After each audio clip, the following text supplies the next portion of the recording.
Gloria al Señor.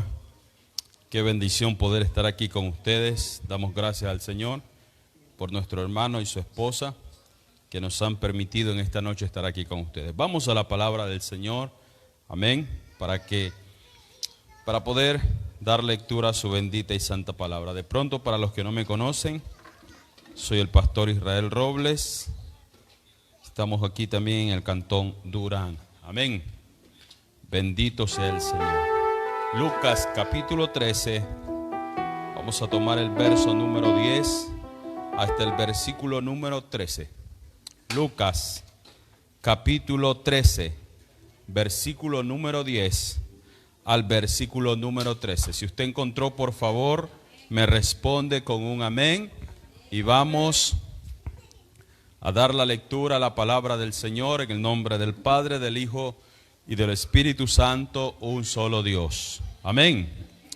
Y la palabra de nuestro Dios la leemos y dice de la siguiente manera: enseñaba Jesús en una sinagoga en el día de reposo, y había allí una mujer que desde hacia 18 años tenía ¿qué? Espíritu de enfermedad. ¿Y cómo andaba esta mujer? Y andaba encorvada y en ninguna manera se podía enderezar. Cuando Jesús la vio, la llamó y le dijo: mujer, eres libre de tu enfermedad. Y puso las manos sobre ella, y ella se enderezó luego y glorificaba a Dios.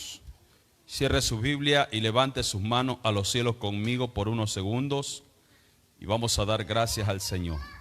Padre, gracias te damos en esta noche. Gracias por los hermanos que en esta noche se han hecho presentes en este culto familiar. Señor, yo siempre hablo de la causa y el efecto. A causa de que ellos han dejado sus quehaceres, sus obligaciones, Señor, por estar aquí en esta noche para recibir tu palabra, Padre eterno, a causa de aquello, Señor, el efecto espiritual que ellos traerán a sus vidas, a sus hogares, a sus hijos, Señor, será de bendición. Por eso en esta noche yo te pido que tú nos hables a través de esta tu bendita y santa palabra, Señor. Háblanos, corrígenos, redargúyenos, repréndenos, Señor. Exhórtanos con esta tu palabra, pero sobre todas las cosas, Señor, trae consuelo, trae restauración y levántanos, Padre eterno, para tu gloria y para tu honra. A ti prometemos darte toda la gloria, toda la honra, todo el poder y toda la alabanza, porque es tuya y a ti, Señor, y tú te la mereces, Padre eterno. Gracias te damos, amén y amén. Démosle un fuerte aplauso a Jesucristo en esta hermosa noche, amén. Bendito sea el Señor. Puede tomar asiento en esta noche. Bien, en esta noche quiero comenzar el mensaje de la palabra del Señor contándoles acerca de la historia de un pastor que en una ocasión, después del culto dominical, siempre iba a la estación del tren. Siempre iba a la estación del tren. Él había cogido de costumbre, este pastor, después del culto dominical, en vez de irse a su casa a disfrutar con su familia, a compartir con su familia, este pastor había cogido una costumbre. ¿Cuál era la costumbre de este pastor? Que después del culto él iba a la estación del tren y se sentaba ahí por media hora y veía cómo el tren llegaba y salía, llegaba y salía. Y cierto joven de la congregación se había dado cuenta de aquello y en cierto día toma la decisión de seguir al pastor, de seguir a ver dónde iba el pastor. Y cuando el pastor llegaba a la estación del tren, el pastor se sentaba, miraba cómo el tren llegaba y salía. El tren llegaba y salía. Y el muchacho, sin poder entender, en cierta ocasión, cierto domingo, lo sigue al pastor y después de media hora que el pastor estaba ahí sentado, el pastor se levantaba y luego se iba a su casa. El muchacho intrigado por lo que sucedía con el pastor y no entendía, se le acerca al pastor y le pregunta: pastor, por favor, yo quiero hacerle una pregunta, quisiera saber si usted me puede responder. El pastor lo mira al muchacho y le dice: sí, mijo, dime, ¿cuál es la pregunta que tú tienes para conmigo? El muchacho le dice: pastor, no entiendo por qué usted después del culto, en vez de irse a su casa a compartir con su familia, a compartir en su hogar, usted después del culto viene a la estación del tren y simplemente se sienta a ver cómo el tren llega y se va, cómo el tren llega y se va. El pastor se le sonríe al muchacho y le dice: mira, hijo, yo te voy a responder esta pregunta. Y el pastor le dice: después de 20 años de ministerio, después de 20 años de pastorado, yo siento cierto alivio al venir aquí, sentarme en esta banca y ver cómo algo se mueve por sí solo sin necesidad de estarlo empujando, sin necesidad de estarlo moviendo, sin necesidad de estarlo obligando a que avance o a que siga. De una o de otra manera, le dice el pastor al muchacho, yo siento cierta paz en mi corazón, en mi vida, de ver que algo se mueve por sí solo. ¿Y qué quiere decir con esto, pastor? Es que todos en algún momento dado en la vida nos sentimos turbados. ¿Por qué? Porque nosotros quisiéramos que nuestros hijos avancen sin que nosotros los estemos empujando. Nosotros quisiéramos que nuestro cónyuge avance a los caminos del Señor sin que nosotros le tengamos que estar diciendo: oye, ya es tarde para el culto, tenemos que ir a la iglesia, ¿sí o no? ¿Quiénes de los que están aquí de pronto de una o de otra manera se sienten identificados con la historia de este pastor? ¿Por qué? Porque nosotros muchas veces tenemos que estar empujando a la iglesia, tenemos que estar empujando a los hermanos, tenemos que estar empujando a los creyentes. De pronto los que están en un ministerio o los que están en un pastorado me van a entender esta situación. Nosotros tenemos que estar empujando a los hermanos y diciéndole: hermano, avance, hermano, siga, hermano, congréguese, hermano, busque a Dios. Aquí cuando nosotros de pronto el siervo ministra, nosotros tenemos que estar empujando a la gente para que diga gloria a Dios, para que diga aleluya, para que diga bendito sea el Señor, amén. Entonces de cierta manera este pastor tenía satisfacción en su vida, en su corazón, de ver cómo algo se podía mover por sí solo sin tener que estarlo empujando, amén. ¿Usted es así? Aleluya, bendito sea el Señor. Pero las páginas de las Escrituras nos llevan a la historia de esta mujer que de pronto estaba en una situación similar a la que de pronto le estoy comentando en esta noche de este pastor. Las páginas de las Escrituras nos llevan a la historia de esta mujer y es una historia fantástica, maravillosa, que nos muestra el amor de Dios, amén. ¿Qué dice la Biblia acerca de esta mujer? ¿Cuál era la condición que esta mujer tenía? ¿Cuál era la condición que esta mujer sufría? La Biblia dice que esta mujer estaba encorvada, amén. No es que estaba jorobada. El problema de ella no era en la parte de acá arriba. El problema de ella era en la parte de la columna vertebral, acá abajo. Amén. Se dice que esta mujer, la enfermedad principal era un tipo de tuberculosis primaria que ella sufría en la columna. Amén. Y como problema y producto de esta enfermedad, esta mujer había sufrido de una inflamación o de una inflamación severa en sus vértebras, que hacían que sus vértebras, en vez de abrirse, se juntaran, y eso provocara que los discos de la columna se contrajeran y producieran un dolor tremendo y terrible. Amén. Entonces, la enfermedad en sí no hacía que la mujer anduviera encorvada.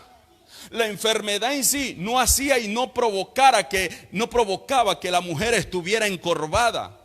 El problema que ella tenía era tan fuerte y tan severo que ella no podía permanecer de pie por el dolor intenso que tenía en su columna. Entonces, cuando ella hacía esto, de cierta manera, ella sentía un cierto alivio en su columna. ¿Me está entendiendo? Ella sentía un cierto alivio en su columna al caminar de esta manera. Y la Biblia dice que 18 años esta mujer estaba en esa condición. Imagínese usted, ella tenía comprometido no solamente la columna, sino que también tenía comprometido el cuello. Entonces ella no era capaz de levantar la cabeza y mirar a las personas cara a cara. Lo único que esta mujer miraba durante 18 años era el piso. Esta mujer no podía ver los rayos del sol. Esta mujer no podía levantarse en las noches o de pronto en las noches salir afuera de su casa y apreciar la belleza de las estrellas. La condición de esta mujer era tan tremenda, era tan terrible, que la Biblia dice que esta mujer estaba completamente encorvada. Amén. Ahora quiero que entendamos la condición de esta mujer, para que podamos entender la magnitud del milagro que Dios hizo en esta mujer. Primero tenemos que entender la magnitud del problema que esta mujer tenía. Amén.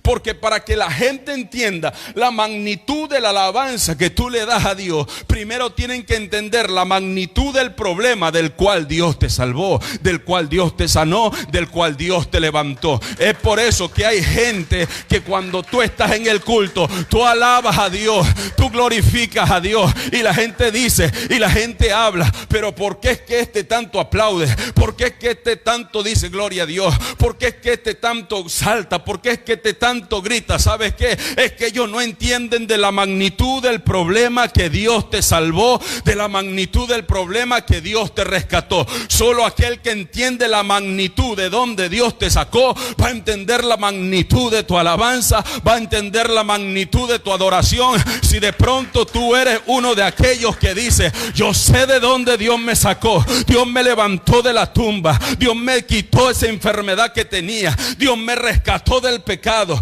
Dios me sacó de la droga, Dios me sacó del alcohol. Pastor, mi familia no valía nada, yo era un don nadie, yo no servía para nada, pero Dios me levantó de esa situación. Es por eso que ahora yo le alabo, es por eso que ahora yo le glorifico, es por eso que ahora yo le doy honra, gloria, poder y alabanza al Dios de los cielos.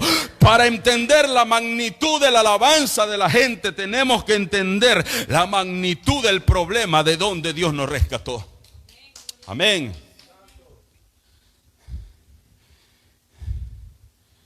Yo tengo hermanitos en la iglesia que usted lo viera, hermano. Hay que decirle: hermano, tranquilo, porque es un aplauso, pero tremendo que dan.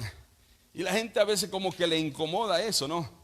Porque a veces hay hermanitos dentro de la congregación que, aunque uno está con micrófono, el grito de ellos es más fuerte que el de uno y opacan la voz de uno, ¿sí o no? Pero uno entiende a ese tipo de personas. ¿Sabe por qué?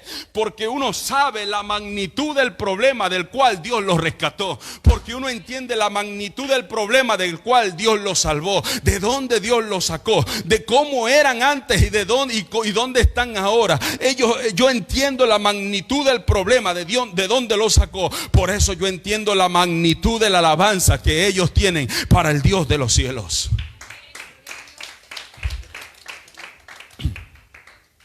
Entonces, ¿qué dice la Biblia? ¿Dónde estaba esta mujer? ¿Dónde dice que esta mujer estaba? Mire que Lucas es escritor, Lucas es historiador, y Lucas no nos deja saber quién era esta mujer, cómo se llamaba, quién era la familia, de dónde venía, dónde vivía. No nos deja saber absolutamente nada. Lucas, siendo escritor y siendo doctor, y siendo historiador, no nos deja saber esas cosas. ¿Sabe que también Lucas no nos deja saber cuál era la enseñanza que Jesús estaba dando en ese día de reposo dentro de la sinagoga? Lucas no nos deja saber eso. Lo que Lucas nos deja claro y lo que quiere transmitir a su oyente, a su audiencia, es que esta mujer tenía un problema bien severo, tenía un problema bien fuerte, del cual recibió un milagro. Entonces, ¿qué dice la Biblia? ¿Dónde estaba esta mujer? Esta mujer estaba en la sinagoga, ¿sí o no? Esta mujer estaba en la sinagoga. Vamos a hacer un paréntesis aquí. ¿Qué era la sinagoga y qué era el templo? El templo no era lo mismo que la sinagoga y la sinagoga no era lo mismo que el templo. El templo era un lugar exclusivo. ¿Qué quiere decir eso, pastor? El templo era un lugar donde que no podía entrar todo mundo. En el templo habían 3 lugares. Estaba el patio de afuera, donde que estaban las mujeres y los hombres prosélitos de las otras naciones que eran piadosos y venían a ofrecer sacrificio y holocausto al Dios de Israel. Ahí estaban las mujeres y los hombres que venían de otras ciudades, de otras naciones. Ese era el patio, el atrio. El segundo lugar era donde estaban los hombres judíos. Y el tercer lugar era el lugar santo, donde solamente podía entrar el sumo sacerdote. ¿Estamos bien? ¿Estamos bien? ¿Entendimos? Entonces, el templo era un lugar exclusivo, no todo mundo podía entrar ahí. Pero la sinagoga era un lugar inclusivo. Todo mundo podía entrar a la sinagoga. Al templo no podía entrar todo mundo, pero a la sinagoga sí podía entrar todo mundo. Pero el hecho de que todo mundo podía entrar a la sinagoga, todo mundo podía entrar a la sinagoga, tampoco podía entrar todo mundo. ¿Cómo es eso, pastor? No se contradiga. Se lo explico en esta noche. A la sinagoga podía entrar todo mundo, cualquier persona, pero a la sinagoga se iban a hacer solamente 2 cosas. A la sinagoga se iba a adorar a Dios y también se iba a escuchar la Torá, la ley de Dios. Solamente se iban a hacer esas 2 cosas a la sinagoga: adorar a Dios y se iba a escuchar la palabra de Dios, la Torá. Quiere decir que si usted no iba a esas 2 cosas, por gusto iba a la sinagoga. Quiero que me entienda esto, por favor. El templo era un lugar exclusivo, la sinagoga era un lugar inclusivo. Todo mundo podía entrar. Sin embargo, todos los que entraban ahí tenían que venir a hacer estas 2 cosas. Tenían que venir a escuchar la ley y tenían que venir a adorar a Dios. Amén. Entonces, ¿qué es lo que nosotros vemos a través de la historia de esta mujer? Que esta mujer, ¿dónde está? Está en la sinagoga. Quiere decir que si estaba en la sinagoga, esta mujer había venido a hacer esas 2 cosas. Había venido, número 1, a escuchar la ley, a escuchar la Torah. Y número 2, había venido a adorar al Dios de los cielos. Quiere decir, escúcheme, quiere decir esto. Quiere decir que esta mujer, aunque tenía una imposibilidad física tremenda, terrible. Lucas no nos dice la distancia de su casa a la sinagoga, pero en la situación que ella estaba, imagínese usted el dolor tremendo que tenía en su columna. Imagínese usted el sacrificio y el esfuerzo que ella tenía que hacer para poder trasladarse de un lugar a otro. Amén. Entonces Lucas nos deja saber que esta mujer, a pesar de que estaba con limitaciones físicas, había roto sus propias limitaciones físicas para poder provocar un milagro de parte del Dios de los cielos. Dios lo que está buscando es gente que provoque, que pueda provocar los milagros que Dios tiene para sus hijos. Aleluya. ¿Cuántos pueden darle un aplauso fuerte al que vive y al que reina por los siglos de los siglos?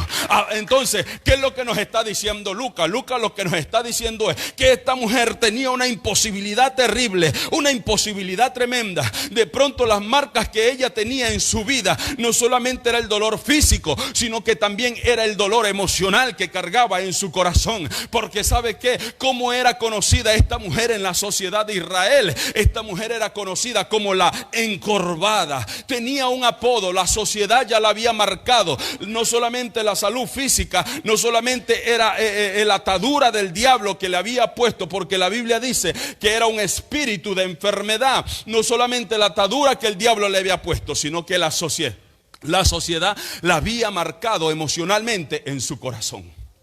Amén. ¿Qué quiere decir esto? Que en la nación de Israel, cuando una persona sufría una enfermedad por muchos años, la gente, la sociedad, lo primero que hacía era marcarla. Este es un pecador, este es un pecador, este está así porque es un pecador, este está así porque algo tuvo que hacer, este está así porque algo tuvo que hacer en su vida. ¿Cuántos dicen amén? Entonces esta mujer tenía una imposibilidad física, pero no solamente una imposibilidad física era la que ella tenía. Esta mujer tenía una imposibilidad emocional. Gracias, siervo amado. El Señor lo usa, mi hermano, porque esta mujer tenía una imposibilidad física tremenda, terrible. Y esta mujer, en su estado físico en el cual ella tenía, y no solamente su estado físico, sino también su estado emocional, la Biblia dice que esta mujer llegó a la sinagoga. ¿Y sabe qué estaba haciendo esta mujer en la sinagoga? Que aunque de pronto esta mujer no podía enderezarse para alabar a Dios con toda libertad, esta mujer en medio de la multitud, de pronto lo único que hacía era levantar sus manos para adorar al Dios de los cielos. Lo único que hacía era levantar sus manos para adorar al Dios de los cielos. Quiere decir que esta mujer no solamente rompió sus limitaciones físicas, sino que también rompió sus limitaciones emocionales que la sociedad le había marcado en su corazón. En esta noche yo vengo a darle una palabra a alguien que nos escuche en esta noche, que no importa lo que la sociedad haya dicho, haya hablado acerca de nuestras vidas. Yo siempre digo a través de mis predicaciones que Dios siempre cambia el destino de las personas, y que Dios siempre cambia la reputación de las personas y altera el destino de las personas. Si antes nosotros éramos conocidos como los borrachos, como los fornicarios, como los mentirosos, como los adúlteros, como los traficantes de drogas, hoy somos conocidos como los siervos de Dios, como hijos, como hijas de Dios.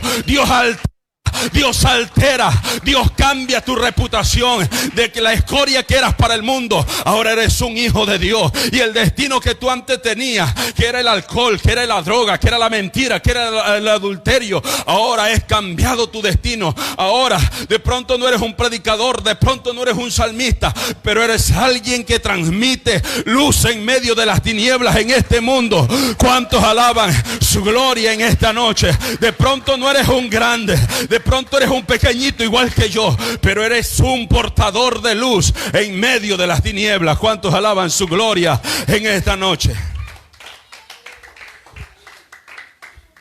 ¿Cuál es la diferencia de esta mujer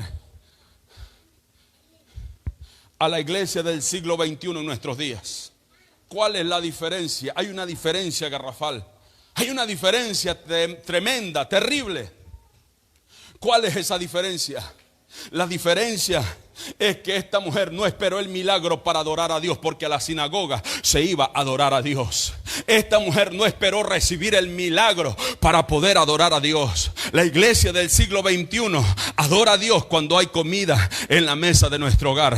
La iglesia del siglo XXI adora a Dios cuando hay buena salud. La iglesia del siglo XXI adora a Dios cuando de pronto hay dinero. La iglesia del siglo XXI adora a Dios cuando las cosas marchan bien, cuando el doctor dice todo está bien, no hay enfermedad. Ahí es cuando la gente adora a Dios. Pero esta mujer nos enseña que nosotros tenemos que adorar a Dios no solamente cuando las cosas marchen bien, no solo cuando las cosas estén bien en nuestra casa, en nuestro hogar, en nuestra familia, no solamente cuando las finanzas marchen bien. Esta mujer nos enseña que a pesar de las limitaciones físicas y emocionales que nosotros tengamos en nuestras vidas, podamos pronunciar las palabras que dijo el salmo, el siervo David, que dijo: en todo tiempo su alabanza estará de continuo en mi boca. No importa si de pronto no tengo, no importa si de pronto estoy enfermo, no importa si de pronto estoy padeciendo, en todo tiempo yo voy a adorar al que vive y al que reina por el siglo de los siglos.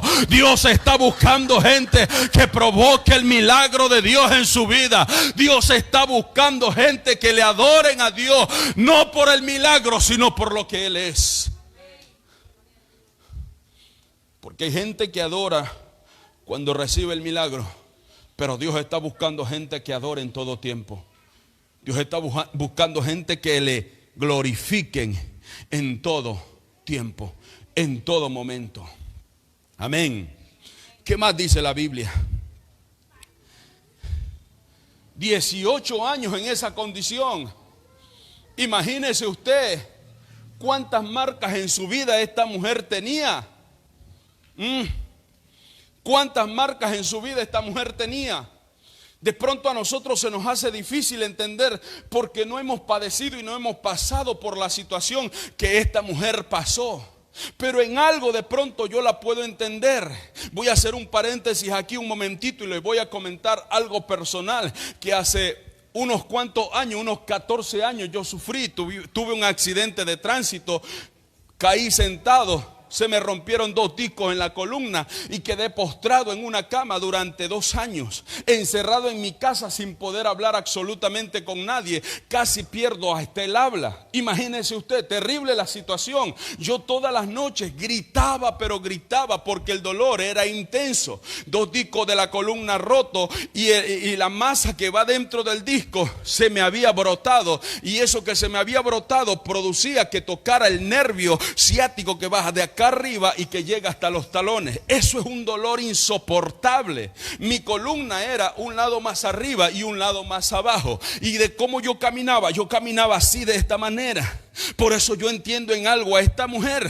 Yo caminaba así no porque la enfermedad me había producido el caminar así, sino que yo caminaba así porque de cierta manera yo sentía cierto alivio en mi columna. ¿Por qué? Porque las vértebras se abrían y los discos quedaban libres de la presión que ejercía las vértebras en la columna, en la espina dorsal. Entonces yo caminaba de esta manera.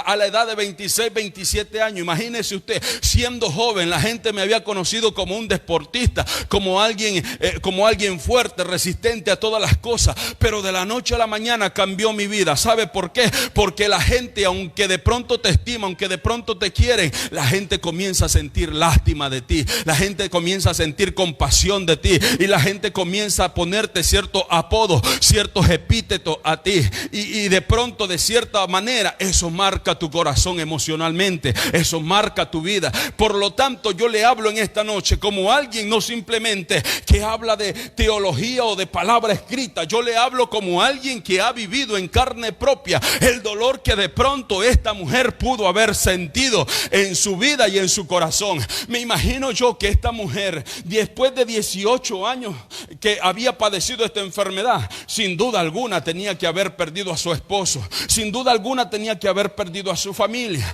La Biblia dice que esta mujer a esta edad, me imagino yo que ya lo había perdido absolutamente todo. Imagínese usted la elegancia y la gracia que una mujer tiene al caminar. Lo había perdido. De pronto tenía vestidos, los había vendido. Tenía ropa, los había vendido. De pronto ahora se vestía de harapos. Era una burla a la sociedad de Israel. Era terrible la condición en la cual esta mujer estaba. Pero ¿qué dice la Biblia? La Biblia dice que sin embargo, con todos estos antecedentes, esta mujer estaba en la sinagoga adorando al Dios de los cielos. ¿Cuál es la diferencia, pastor? La diferencia es que esta mujer se atrevió a adorar a Dios en medio de su situación, en medio de su dolor, en medio de su sufrimiento. Esta mujer se atrevió a levantar, aunque sea sus manos a los cielos, aunque no podía levantar su cabeza, aunque no podía levantar su mirada. Esta mujer se motivó a levantar sus manos a los cielos y adorar a Dios. Esta mujer se atrevió a romper las limitaciones físicas y emocionales que tenía. Aleluya, qué lección de vida que nos deja esta mujer. Yo recuerdo cuando regresaba de una resonancia, porque el dolor, yo ya no aguantaba más. Llegué a mi casa llorando, me tiré a la cama y yo recuerdo estas palabras que le dije al Señor. Señor, quiero que sepa algo. Yo te voy a adorar toda mi vida, no por el milagro que tú puedas hacer.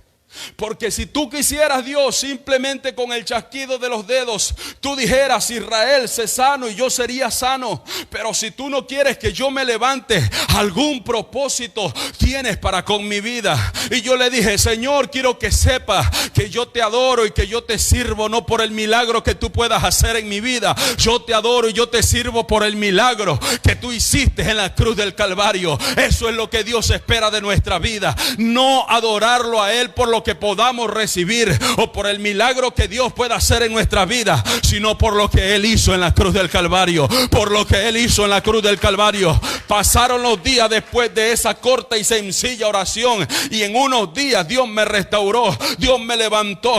Yo recuerdo que amanecí un día, yo recuerdo que desperté, yo no me podía levantar, pero ese día yo me olvidé que estaba enfermo de la columna. Fui al baño y cuando me estaba cepillando me acuerdo y yo digo: pero ¿qué es lo lo que está pasando si yo estaba postrado en una cama? ¿Qué es lo que está sucediendo si yo estaba enfermo? Y yo levanto mi camisa, mi camiseta, y yo veo mi columna que estaba completamente enderezada. El bastón que yo tenía era un bastón con una cabecita de caballo que habían traído de Egipto. La cabeza estaba volada, ya no lo podía utilizar. Era como un símbolo de la sanidad que Dios estaba haciendo en mi vida. En esa mañana Dios me restauró, Dios me sanó.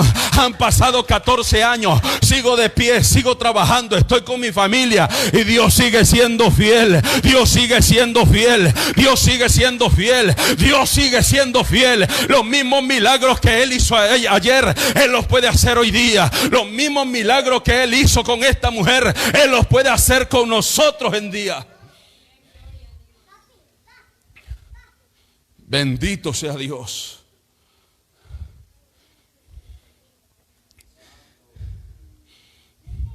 Y esta mujer estaba en la sinagoga. Y la Biblia dice que cuando Jesús la vio, verso 12, cuando Jesús la vio.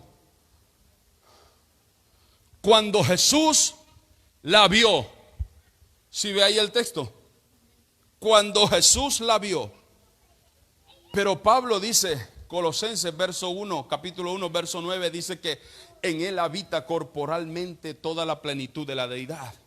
Y los 4 evangelios nos enseñan que Él no tenía necesidad que nadie le diera testimonio de nadie. ¿Por qué? Porque Él conocía las intenciones incluso de los pensamientos del corazón de los hombres, ¿sí o no? Entonces Pablo nos enseña que la doctrina de la encarnación de Cristo es esta, es la siguiente. Cristo no es que era 50% hombre y 50% Dios. Eso es un fenómeno de la naturaleza. La Biblia nos enseña que Cristo era 100% Dios y 100% hombre. Esa es la doctrina de la encarnación que enseña la palabra del Señor. Él era 100% hombre y 100% Dios. ¿Verdad que sí? Entonces, ¿por qué el texto de la palabra del Señor nos dice, cuando Jesús la vio? ¿Acaso Jesús no sabía que esta mujer estaba ahí? Claro que sí. ¿Acaso Jesús no sabía y no conocía la condición de esta mujer antes de que ella llegara a la sinagoga? Claro que sí. ¿Por qué? Porque Él es Dios. Él conoce y Él sabe absolutamente todas las cosas que nos suceden a nuestras vidas, ¿sí o no? Jesús dijo a sus discípulos, que Él sabía de todas las cosas que nosotros tenemos necesidad antes de que nosotros pidamos siquiera, antes de que a nosotros se nos ocurra pedir algo. Dios ya sabe que nosotros tenemos necesidad de aquello. Entonces, ¿cómo es que las Escrituras dicen? Cuando Jesús la vio. Cuando Jesús la vio.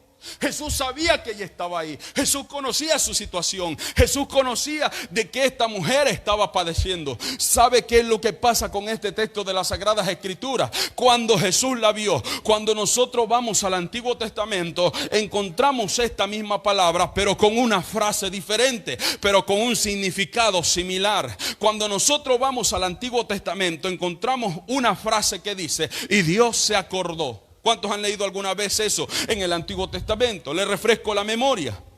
Le refresco la memoria. En el Génesis dice, y Dios se acordó del sufrimiento y del lamento de su pueblo Israel que estaba esclavo en Egipto, y Dios le levantó un libertador. ¿Lo recuerdan? ¿Verdad? Y Dios se acordó del sufrimiento y de la esclavitud de su pueblo, y Dios les levantó un libertador. ¿Qué más dice la Sagrada Escritura? Y Dios se acordó de Noé, que estaba en el arca, y envió un viento, las aguas bajaron y él salió del arca. ¿Sí o no? ¿Verdad que sí? Dios se acordó. ¿Qué más dice las Escrituras? Y Dios se acordó de Ana, como ella era afrentada por su contrincante. Dios se acordó de Ana, y Dios permitió que ella concibiera, diera luz, y le puso el nombre a su hijo Samuel. ¿Verdad que sí? ¿Estamos claros? Entonces, en diferentes partes del Antiguo Testamento encontramos esta palabra, y Dios se acordó. Pastor, ¿quiere decir que Dios se olvida de las cosas? No. Imagínese usted a un Dios que se olvida. Dejaría de ser Dios. ¿Verdad que sí? Dios no se puede olvidar de las cosas. Es imposible, porque si Dios se olvida, dejaría de ser Dios. Pero sin embargo, en el Antiguo Testamento encontramos esta frase que dice: y Dios se acordó, y Dios se acordó, y Dios se acordó, y Dios se acordó. No es que Dios se había olvidado. ¿Qué es lo que las Escrituras quieren decir con esta frase y con esta palabra? Y Dios se acordó. Lo que las Escrituras nos dan a entender es que cuando se usa esta frase, y Dios se acordó, lo que nos quiere decir es que Dios se está preparando para traer un milagro de la persona que se está hablando en aquella historia. El pueblo de Israel estaba en esclavitud, el pueblo de Israel estaba clamando, el pueblo de Israel estaba gimiendo, y Dios se acordó, Dios se preparó, y Dios le levantó un libertador para sacarlos de esa esclavitud. Y Dios se acordó de Noé, que estaba en el arca. No es que Dios se había olvidado de Noé, es que Dios se preparó para que un viento recio soplara y las aguas descendieran, y Dios preparara un milagro para que él pudiera salir del arca donde él estaba y poder refundar un mundo que había sido devastado por inundación. Y Dios se acordó de la situación de Ana. No es que se había olvidado de Ana, es que Dios se estaba preparando para darle un milagro a esta mujer que tanto lo necesitaba. Entonces, ¿cómo reconciliamos esto y cómo lo unimos? Cuando la palabra dice: y Dios y Jesús, cuando Jesús la vio, en la misma frase del Antiguo Testamento, lo que Dios está diciendo es que el Señor se estaba preparando para darle un milagro a esta mujer. ¿Sabe por qué? Porque esta mujer no le había importado la situación en la cual ella estaba viviendo. Esta mujer había venido a la sinagoga a provocar un milagro que tanto necesitaba de Dios. Dios lo que está buscando es gente que esté dispuesta a romper sus limitaciones, a romper sus límites naturales, para que Dios pueda obrar de una forma, de una manera sobrenatural en su vida. ¿Cuántos alaban su gloria en esta noche?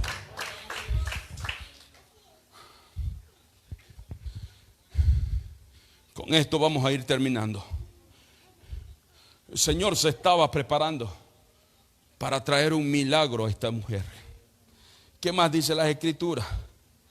Cuando Jesús la vio, la llamó y le dijo: mujer, eres libre de tu enfermedad. ¿Sí o no? Mujer, eres libre de tu enfermedad.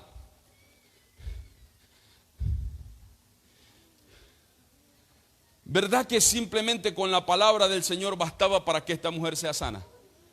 ¿Verdad que sí? En muchas ocasiones Jesús hizo milagros, y en todos los milagros que en muchas ocasiones Él hizo, simplemente bastaba con la palabra. En cierta ocasión vino un centurión romano y le dijo: Señor, tengo a mi siervo que está enfermo. El Señor le dijo: entonces permíteme que yo vaya a tu casa. El hombre le dice: no, Señor, ¿sabe qué? Yo también soy hombre sujeto a autoridad, y sé que simplemente con que tú digas la palabra, mi siervo sanará. ¿Sí o no? Y la Biblia dice que en el momento que Jesús dijo la palabra, ese hombre fue sano. Entonces encontramos un montón de textos en las Escrituras donde que Jesús utilizó simplemente la palabra de Él para liberar y para sanar a las personas. ¿Verdad que sí? Claro que sí. Simplemente con el hecho de pronunciar una palabra: mujer, eres libre, mujer, eres sana, hombre, eres sano, hombre, eres libre, los milagros ocurrían. Y aquí no es que no sucedió, sucedió, claro que sí. Con el hecho de Jesús decirle: mujer, eres libre de tu enfermedad, esta mujer quedó sana. Esta mujer quedó sana con el simple hecho de que Jesús le dijo: mujer, eres libre de tu enfermedad. Esta mujer recibió la sanidad inmediatamente, físicamente, en su vida. Pero encontramos algo más glorioso y maravilloso en el verso número 13. ¿Qué dice la Biblia? La Biblia dice: y puso las manos sobre ella. ¿Lo vio ahí? Y puso las manos sobre ella. Esta mujer necesitaba que Jesús simplemente pronunciara las palabras, pero la Biblia dice que Jesús puso sus manos sobre ella. ¿Qué quiere decir esto? Esto quiere decir que Jesús no solamente se preocupa por la salud física de nosotros. ¿Por qué? Porque con la palabra esta mujer podía recibir la sanidad y podría recibir la liberación de ese espíritu que la atormentaba. Pero ¿sabes qué hizo el Señor Jesús? Jesús, el Señor hizo algo más. Jesús, la Biblia dice que Jesús puso su mano sobre ella y la tocó. ¿Sabes por qué? Porque la palabra te da libertad, pero el toque de Dios sana tu corazón. El toque de Dios sana tus emociones. El toque de Dios sana lo que está dentro. El toque de Dios sana lo que el mundo no puede sanar. El toque de Dios sana lo que el psicólogo no puede sanar. El toque de Dios sana lo que los psiquiatras no pueden sanar, lo que los consejeros no pueden sanar, lo que el gobierno, lo que el Estado no puede hacer. El toque de Dios en un ser humano lo puede cambiar y lo puede transformar absolutamente por completo. ¿Cuántos alaban su gloria en esta mañana, en esta noche? Yo no sé cuántos necesiten el toque de Dios en esta noche, pero yo lo necesito día tras día, constantemente. Vamos a ponernos de pie y vamos a dar gracias en esta noche.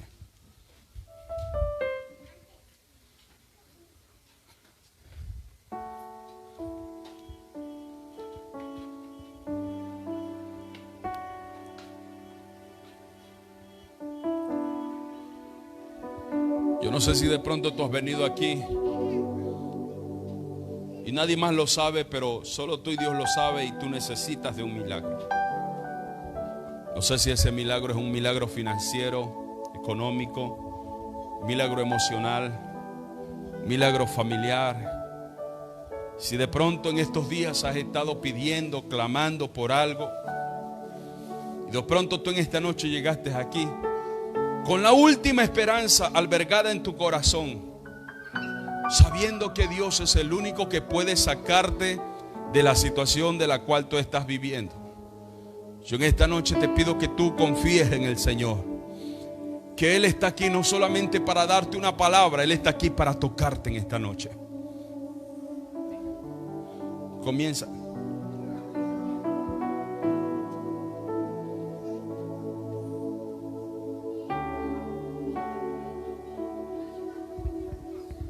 ¿Sabes qué hizo esta mujer? Esta mujer, en medio de su crisis, en medio de su dolor, en medio de su tristeza, esta mujer simplemente adoró al que vive y al que reina.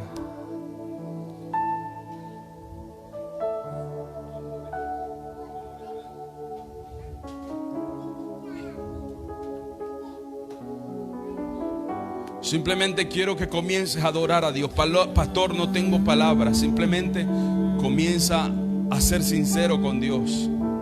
Comienza a ser sincera con Dios. Dile: Señor, ¿sabes qué? No tengo palabras, Señor, pero yo sé que tu amor es grande. Yo sé que tu amor es ancho.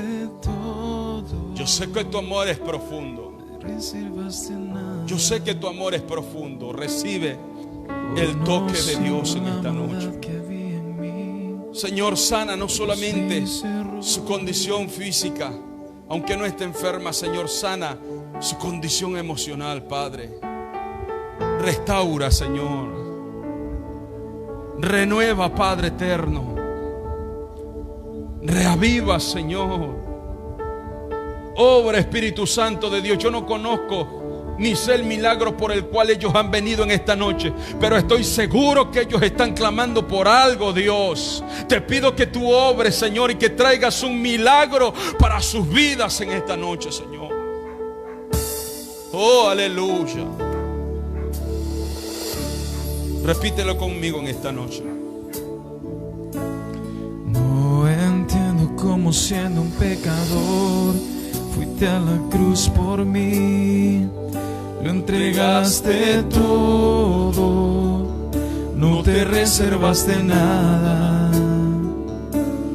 Conociendo la maldad que había en mí, todos mis errores, no me despreciaste, sino que me abrazaste. Diste tu sangre por mí, diste tu vida por mí, lo diste todo por mí, mi Jesús. Diste tu sangre por mí, diste tu vida por mí, diste todo por mí, mi Jesús. Tu amor es alto, es profundo y es ancho, sobrenatural. Tu amor es alto, es profundo y es ancho, sobrenatural. Tu amor es alto, es profundo y es ancho, sobrenatural. Tu amor en mí.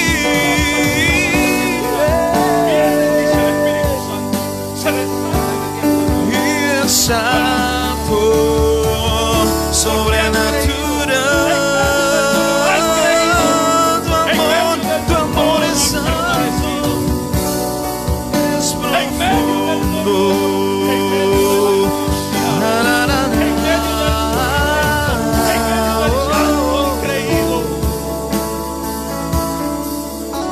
En cada cabo que traspaso tu cuerpo, Recibe el toque. pensabas en mí. Recibe el toque en esta noche. Recibe el toque de Dios en esta noche. Recibe el toque de Dios en esta Cada noche. clavo que traspaso Recibe el toque de tu Dios. cuerpo, Aleluya. pensabas en mí, Gloria a tu nombre, lo Jesús. hacías por mí. Recibe el toque de Dios en esta noche. Recibe el toque de Que Dios. traspasó tu cuerpo, lo hacías por mí. Pensabas, lo hacía. Tu amor es alto, es profundo y es ancho, sobrenatural. Tu amor es alto, es profundo, Espíritu de Dios. y es alto. Especial, Señor, el cual te lo ha venido pidiendo. Tu amor es El cual te lo ha venido alto, pidiendo, Señor. Llénala en esta es profundo y es ancho.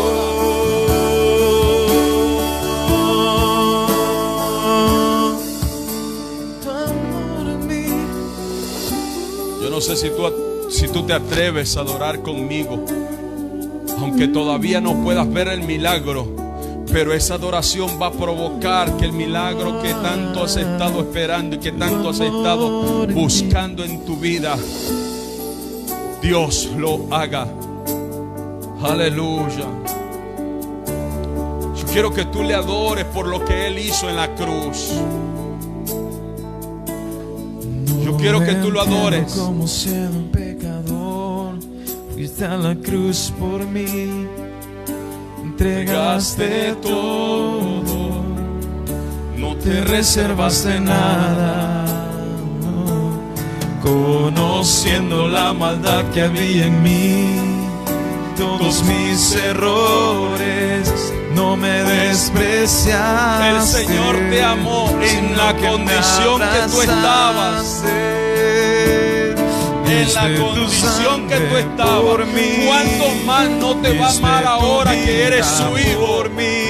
Pastor, he fallado, pastor, he cometido errores. No importa, Él te sigue amando. Si siendo pecador, si estando perdido, si estando en la suciedad y en la mugre del pecado, Él te amó tanto que envió a Jesús. Él no se reservó nada, absolutamente nada. Él se entregó por completo, por amor a ti.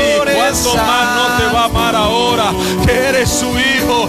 ¿Cuánto más no te va a amar ahora que eres su hija? El amor de Él es tan grande, el amor de Él es tan alto, es tan profundo.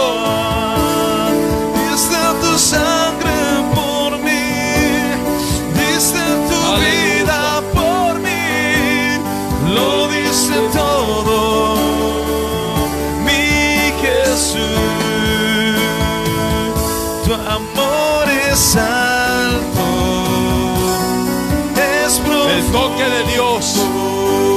toque de Dios sana tu corazón. El toque de Dios sana tu corazón. El toque de Dios sana tu alma. Tu amor es santo y es profundo y es ancho, sobrenatural, porque tu amor es santo y es profundo,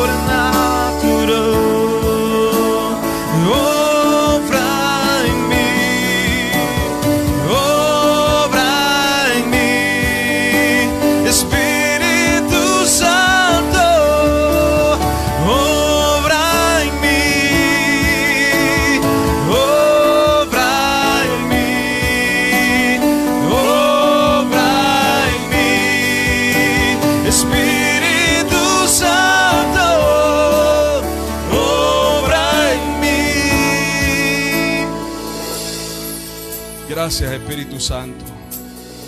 Gracias por tu presencia en esta noche. Gracias porque tú nos restauras, nos reconfortas. Gracias porque tú nos animas a seguir adelante. Señor, gracias por el toque de tu presencia. Nos vamos restaurados, nos vamos sanos, nos vamos libres. Nos vamos, Señor amado, con una unción fresca, con una unción nueva. Nos vamos, Señor, con miras diferentes, Señor. Padre eterno, danos fuerzas para seguir perseverando hasta que tú vengas, Señor amado.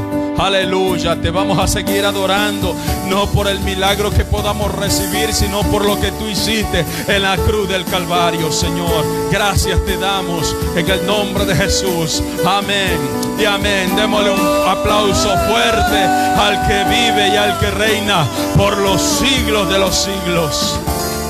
Bendito sea nuestro Señor y nuestro Salvador Jesucristo. Amén. Un gozo inmenso, amados hermanos, poder compartir con cada uno de ustedes.